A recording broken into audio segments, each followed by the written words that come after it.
ഹേ കത്ത, it's me Suhail സാരി. അപ്പോ ഇന്നത്തെ നമ്മുടെ വീഡിയോ എന്ന് പറഞ്ഞു ഈ താഴെ കാണുന്ന കമന്റിനുള്ള മറുപടിയുമായിട്ടാണ് ഇന്ന് ഞാൻ നിങ്ങളുടെ മുന്നിൽ വന്നിട്ടുള്ളത്. നമ്മുടെ കറുവയില് എല്ലാവർക്കും അങ്ങനെ പെട്ടെന്ന് കിട്ടുന്ന ജോലിയല്ല. കറക്റ്റ് ആയിട്ട് അവര് വൈവായി ഇന്റർവ്യൂ ചെയ്ത് റോട്ടേഷൻ കഴിഞ്ഞിട്ടാണ് അവര് ആളുകളെ എടുക്കും. അതും 2000-3000 പേരിൽ നിന്ന് 500 പേരൊക്കെ അവര് ജോലിക്ക് എടുക്കുന്നത്.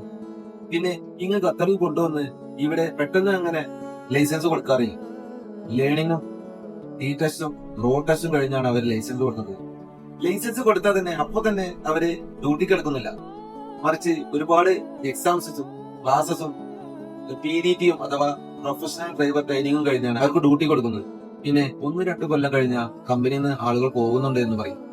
1-2 കൊല്ലം കഴിയുന്നത് കമ്പനിയുടെ മോശം കൊണ്ടല്ല, അത് അവർക്ക് നല്ല ഓപ്പർച്യൂണിറ്റി കിട്ടുമ്പോൾ അവർ പോകും. ഇപ്പൊ ഈ പറയുന്ന ഞാനായാൽ പോലും ഞാൻ പോകും. നമുക്ക് റിസൈൻ വേണമെങ്കിൽ കമ്പനിയോട് റിക്വസ്റ്റ് ചെയ്ത് കഴിഞ്ഞാൽ നമുക്ക് റിസൈൻ തരും. അതുവഴി നമുക്ക് പുറത്തേക്ക് എങ്ങോട്ട് പോകാം, ഒരു കുഴപ്പമില്ല. നമുക്ക് ഇത്രയും ഫ്രീ കോസ്റ്റില് നമുക്ക് ലൈസൻസ് തരുന്ന ഒരു കമ്പനി എന്ന് പറഞ്ഞ കറവ് മാത്രമേ ഉള്ളൂ. വേറൊരു കമ്പനിയെ പറ്റി എനിക്ക് അറിയില്ല. അപ്പൊ പിന്നെ അങ്ങനെയാവട്ടെ, ആഴ്ചകൾ തീരുന്നില്ല യാത്രകളും. പുതിയൊരു വീഡിയോയുമായി ഞാൻ വീണ്ടും വരാം. അപ്പോൾ അടുത്ത വീഡിയോ കാണാം. സപ്പോർട്ട് ചെയ്യാൻ മറക്കരുതേ.